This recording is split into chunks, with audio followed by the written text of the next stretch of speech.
Today, I'm giving you the bird. Hey gang, Jeff Stone here with another episode of MagicReview.com. Today we're looking at What the by Rodger Lovins. So you may notice that there is a nickel on the forehead. I'll tell you about that in a minute. But over the years, I have performed for adults, kids, close-up, stand-up, corporate, family, pizza parlors, you name the venue, I've done it. You name the type of magic, I've done it. Visual stuff, cerebral stuff, silly stuff, serious stuff, all of the above. Strolling, whatever. I've done it all over the years. And, I've got some effects that are sort of my own signature thing. Some of them I've released into the public, some of them I haven't. But the one thing that people always remember when I used to do it is this stupid gag with the freaking nickel on my forehead. And here is how it goes. There's a nickel. You walk in the room with a nickel on your forehead, and you get people to guess how it's stuck on your head. And you say, look, hold your hand out. They hold out. I'm just going to use my own hand here. And you take the nickel off, and you place it on the hand. And, of course, I should have stood up. That would have been more cool. Or cooler. But it's a nail, and this thing is permanently mounted on there. And that's the whole effect. I used to get a little dark when people would say put it back on. I would finger palm it, do a switch, and switch it for a squirting nickel, which had been preloaded with water that's been food-colored red, dyed red. I'd smack it back on and squirt blood out. I don't do that one anymore. But, in fact, I don't even do this nickel thing anymore. I haven't done that for years. I also used to do something very similar, which ties into our review today, which was the little finger puppet mouse bit. It's a little bitty mouse, and you have it in here, and it looked like a little wiggly mouse in your hand. And it was another one of those same kind of things. Of all the stuff I did, that's the thing people remembered and thought was clever and funny, and they remembered that more than anything else. I haven't done that mouse thing for years. I tried to find it. I don't know where the heck it went. It used to be one of my little... I showed you my red drawers on the wall there in my tour video the other day. It's not in there. I don't know what happened to it. But it's a little finger puppet. Well, today's product, by Rodger Lovins, it's a finger puppet. It's a bird on the bird finger. I told you, I'm giving you the bird. Here's the thing. This is a unique situation I've never been in before with Magic Reviewed. Normally the idea of my channel is this. You go look at the trailer or read the ad copy and decide for yourself if you like the trick. Assuming that what they say is accurate, do you like the trick? Is it something that you would do in your style, your genre, your venues, your repertoire? If so, then your only question is it worth the money? Is the product really what they claim it is, and so forth? So you come to me or my channel, and I tell you. I say, yeah, the method is solid, or no, it's crock and the method doesn't work, or whatever. And yeah, they lied in the ad copy, or no, they didn't. Well, now, not only can you decide if you like the effect, you can also decide if you like the method. Because Rodger Lovins has it available on his site for anybody to watch. It's an 11-minute video. That is the video that comes with this. It's just a link right here in the back. This is all you get. This paper, this bird, and this bag that it all comes in. That's it for 20 bucks.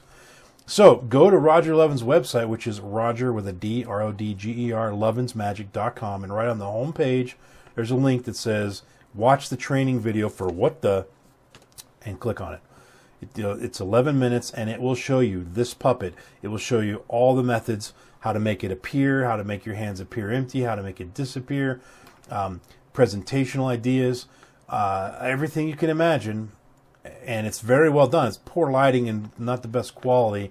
I wouldn't say poor lighting. It's decent lighting, average, below average lighting, a little bit lower audio quality, but everything's there. And so what it's going to come down to, if you see that and you think it fits your style, your genre, your audience, your whatever, and I can tell you firsthand by using this dumb nickel and the mouse thing that it is the kind of thing people remember and that stands out to them.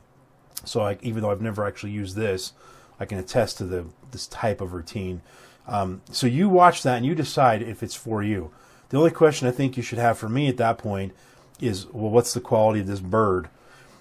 Before I tell you that, understand that the idea of this effect isn't, hey, look at this extremely detailed, very real-looking bird in my hand. No, it's more like, ooh, look at this little creature moving. Oh, now it's gone. What the was that? Right? That's the idea. So take a close look at this. It's a little rubbery thing that you just stick your finger on, and it's carved to look like the face of a rodent or a bird or something.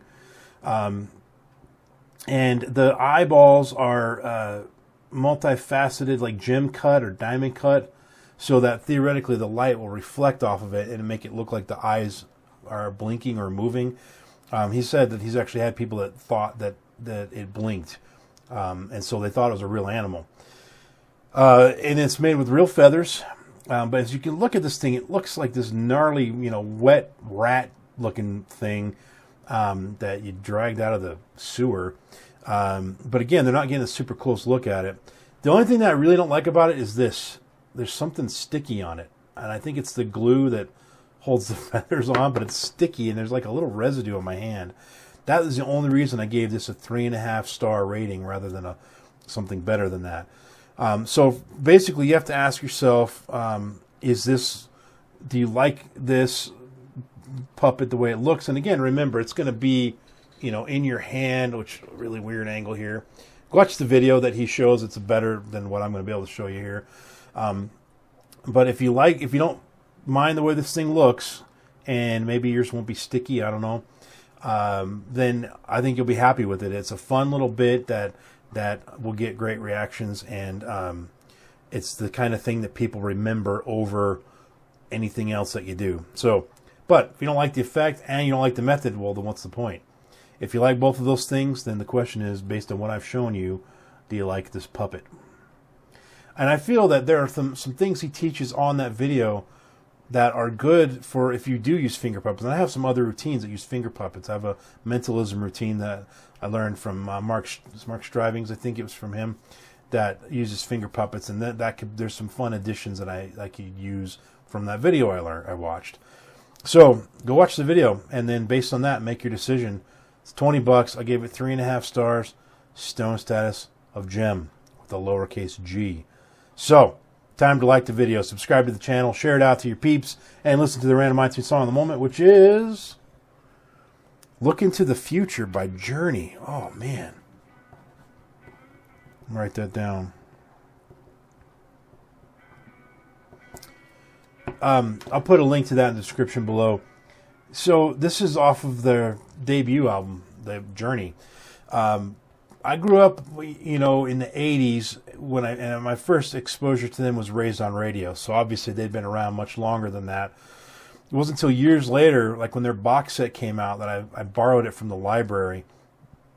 And it had their old stuff on it. I'm like, holy crap, this old stuff is freaking awesome. I'd heard some of the older stuff, like Wheel in the Sky and some of that. But this super early Journey freaking rocks, man. I love it. So I'll put a link to that in the description below. Thanks for watching, folks. Tune in next time where we review Fabulous by Steve Shufton. Until then, folks, peace out.